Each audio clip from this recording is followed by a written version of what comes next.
Hello friends, welcome to the Exam Hacker YouTube channel. दोस्तों, हम लोग यूपी पीसीएस 2021 प्रीलिम्स की एक्सपेक्टेड क्वेश्चंस को डिस्कस कर रहे हैं और आज का वीडियो हमारा टेस्ट 20 वीडियो है। इससे पहले हम लोग 19 सेट को ऑलरेडी डिस्कस कर चुके हैं। ठीक है, 19 सेट यानी कि 190 क्वेश्चंस को हम लोग ऑलरेडी कवर कर चुके हैं। यदि आपने इन सब वीडियो को नहीं देखा होगा तो प्लेलिस्ट में जाके आप इसे देख सकते हैं। तो चलो दोस्तों, आज हमारा टेस्ट 20 है। तो आज का पहला यहाँ पे प्रश्न है, हाल ही में किसको महाराष्ट्र भूषण पुरस्कार से सम्मानित किया गया है? ठीक है, किया गया है यहाँ पे। तो महाराष्ट्र भूषण जो अवार्ड है वो महाराष्ट्र सरकार या महाराष्ट्र राज्य के द्वारा के सबसे सर्वोत्तम सिविलियन अवार्ड में आता है। ठीक है, तो हाईएस्ट सिविलियन अवार्ड महाराष्ट्र की आप बात करोगे तो महाराष्ट्र भूषण पुरस्कार है। ये हमारा 1996 में स्टार्ट हुआ था और सबसे पहले जो 1996 में जिसको दिया गया था वो हमारे थे पुरुषोत्तम लक्ष्मण देशपांडे। ठीक है, और हर साल लगभग प्रोवाइड किया जाता है, लेकिन अभी 2021 में जो प्रोवाइड किया गया था उससे पहले आप देखोगे 2015 में मिला था। तो यहाँ पे आपको 6 साल की गैप देखने को मिलती है। तो 2015 में बाबा साहेब पुरंदर को मिला था और 2021 में यहाँ पे आशा भोसले को दिया गया है। तो याद रखना, महाराष्ट्र भूषण जो अवार्ड है महाराष्ट्र सरकार का या महाराष्ट्र राज्य का हाईएस्ट सिविलियन अवार्ड है।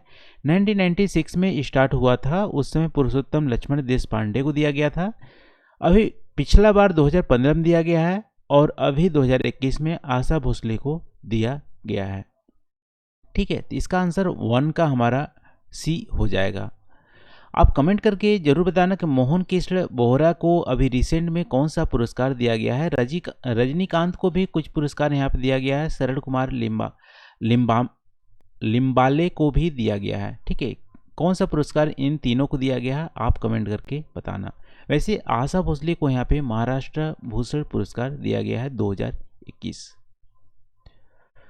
आज का दूसरा प्रश्न यहाँ पे, निम्नलिखित में से कौन सा नंद वंश का अंतिम शासक था? ठीक है, नंद वंश आप देखोगे तो मौर्यन के टाइम से पहले वहाँ पे जो डायनेस्टी हुआ करती थी वो हमारी नंद वंश की थी। ठीक है, जब हमारा अलेक्जेंडर द ग्रेट आप बोल सकते हो 4th सेंचुरी बीसी के आसपास इंडिया में अटैक करने किया हुआ था, तब नंद वंश के जो राजा थे उससे डरकर उनके सेनाएं यहाँ पे जो रिवर्स थी, जो झेलम रिवर थी उसको क्रॉस नहीं कर रही थी। ठीक है, तो उस समय नंद वंश की डायनेस्टी थी और मौर्यन से पहले की डायनेस्टी थी।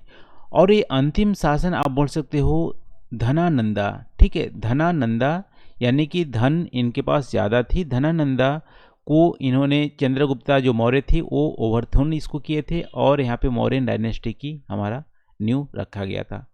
तो अंतिम शासन आप बोलोगे यहाँ पे धनानंदा थे।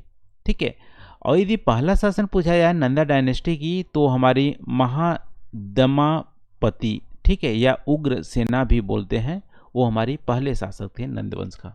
तो लास्ट शासन कौन होंगे? धनानंद, और इसी को हराकर चंद्रगुप्ता मौर्य ने मौर्य साम्राज्य की स्थापना की थी चाणक्य के सहायता के बल पे। तो 2 का हमारा पहला आंसर हो जाएगा यहाँ पे। तीसरा यहाँ पे है ग्लोबल इन्वेस्टर मीट। ठीक है, ग्लोबल इन्वेस्टर मीट, इसको एसेंट 2020 भी बोलेंगे। ये कहाँ पे ऑर्गेनाइज हुआ था, किस स्टेट के द्वारा ऑर्गेनाइज किया गया था? ठीक है, तो एसेंट 220 या ग्लोबल इन्वेस्टर मीट आप बोलोगे तो केरल सरकार द्वारा यहाँ पे ऑर्गेनाइज किया गया था और केरल सरकार में इन्वेस्टमेंट के लिए यहाँ पे प्रमोट करने के लिए ये ऑर्गेनाइज किया गया था ग्लोबल इन्वेस्टर मीट।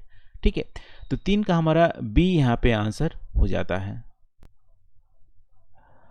आज का चौथा प्रश्न है यहाँ पे, बोरा गुफाएं भारत के पूर्वी तट पर निम्नलिखित में से किस पहाड़ी पर स्थित है? ठीक है, तो वैसे बोरा केव आप देखोगे तो बोरा केव हमारा कहाँ पे है? विशाखापट्टनम वाइजैक में है। और वाइजैक में भी आप बात करोगे तो वाइजैक में कौन सी वैलीज फेमस है? अराकू वैली। ठीक है, ये हमारी ईस्टर्न घाट का पार्ट है अराकू वैली, और वाइजैक आंध्र प्रदेश में है, और अराकू वैली के अंदर ही हमारी बोरा कैव है। लेकिन यहाँ पे आपसे पूछ रहा है हिल का नाम पूछ रहा है, ठीक है, वैली का नाम नहीं पूछा है। वैली का नाम पूछेगा तो अराकू वैली हो जाएगी। हिल का नाम पूछा है तो हिल यहाँ पे हमारे अनंतगिरी हिल आ जाएंगे, ठीक है। तो अनंतगिरी हिल हमारे अराकू वैली में है, और वहीं पे बोरा कैव है। लगभग में 150 मिलियन ईयर्स पुरानी हमारी बोरा कैव है। और यह किसके द्वारा खोज किया गया था? ये एक अंग्रेज थे, उसके द्वारा आई थिंक 1800 समथिंग में यहाँ पे खोज की गई थी, ठीक है। तो वैसे इसका आंसर 4 का हमारा डी हो जाता है। आज का 5वां प्रश्न देख लेते हैं यहाँ पे। In which year was the foundation stone for the Gateway of India laid in Bombay, now Mumbai? तो मुंबई में जो गेटवे ऑफ इंडिया है उसकी आधारशिला कब रखी गई थी? तो उसकी आधारशिला 1913 में रखी गई थी, और 1924 में कंप्लीट हुआ था। और उस समय के जो राजा इंडिया में विजिट करने वाले थे उसके आधार पे यहाँ पे गेटवे ऑफ इंडिया को यहाँ पे आधारशिला रखी गई थी, ठीक है। तो मेजर आर्किटेक्ट जो थे जॉर्ज वेटेड थे, और 1913 में इसकी फाउंडेशन रखी गई थी, 1924 में कंप्लीट हुआ था। और गेटवे जो हमारी गेटवे ऑफ इंडिया हमारे बॉम्बे में है, ये भी आप एक फैक्ट ध्यान रखना। तो 5 का हमारा ए आंसर यहाँ पे हो जाता है। देखो 6ठा यहाँ पे है बिहारी पुरस्कार 2020 किसको अवार्ड किया गया था? बिहारी पुरस्कार आप बात करोगे तो ये हमारी के बिरला के द्वारा दिया जाता है, और 1991 में इनकी फाउंडेशन की गई थी। के बिरला के द्वारा 2 पुरस्कार दिया जाता है, ठीक है। एक तो बिहारी पुरस्कार हो गया, एक कौन सा पुरस्कार दिया जाता है वो आप कमेंट करके आपको बताना है, ठीक है। तो बिहारी पुरस्कार के बिरला द्वारा दिया जाता है, और 1991 से स्टार्ट हुआ था। और इसकी बात करोगे तो 2020 का जो अवार्ड था वो हमारा 30वां अवार्ड था, और ये जनरली हिंदी और राजस्थानी जो भाषी के लेखक हैं उनको दिया जाता है, ठीक है। ध्यान रखना बिहारी पुरस्कार हिंदी और राजस्थानी भाषा में दी जाती है। और अभी रिसेंटली 2020 में जो दिया गया था वो हमारी मोहन कृष्ण बोहरा, ठीक है, ये आई थिंक फीमेल हैं, इनको दिया गया है, ठीक है। तो मोहन कृष्ण बोहरा को दिया गया है बिहारी पुरस्कार, के बिरला द्वारा ये दिया जाता है। तो 6 का हमारा ए यहाँ पे आंसर हो जाता है।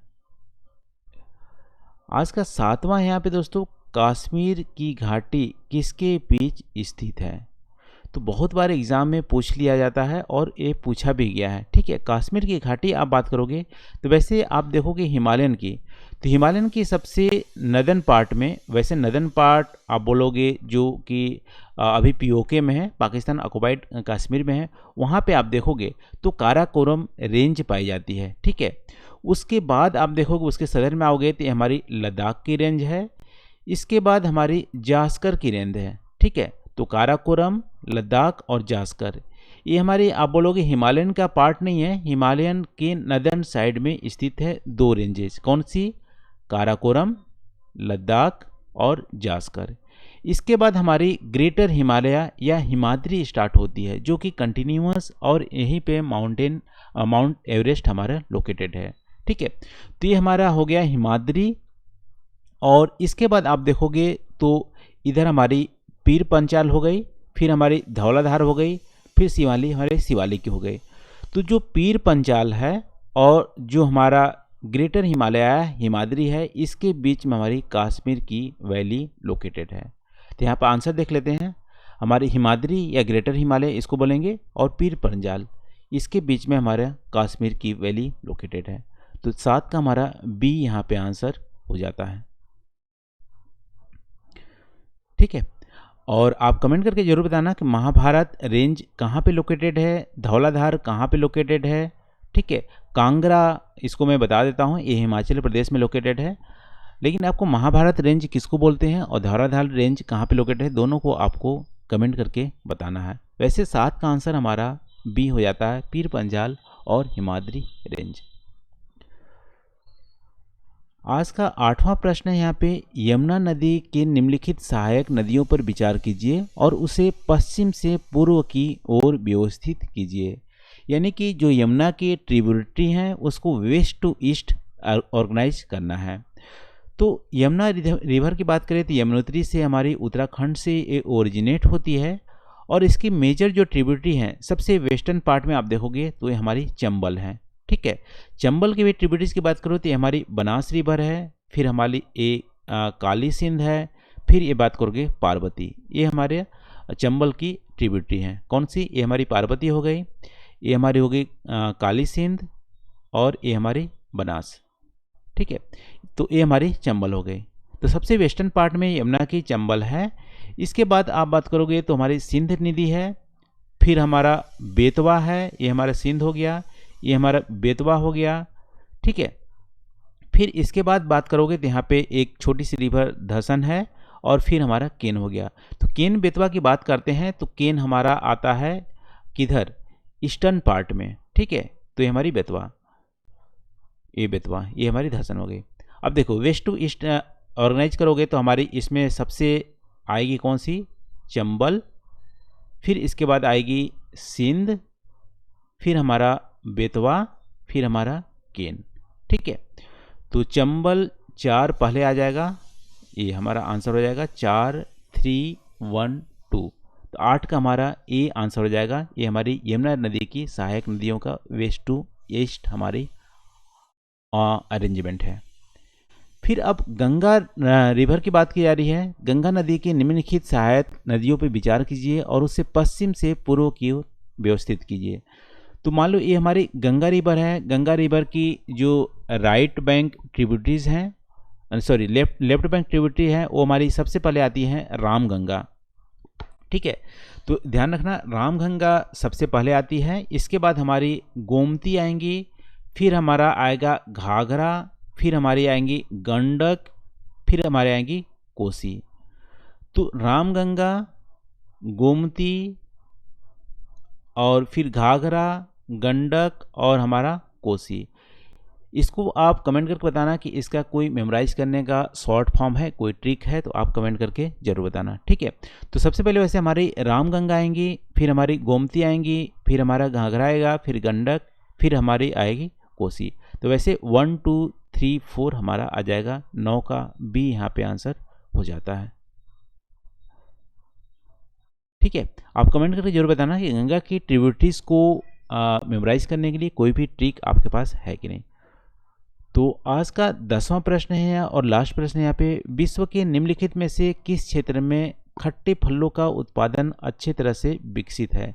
यानी कि in which of the following region of the world production of citrus या फ्रूट होते हैं वेल डेवलप्ड।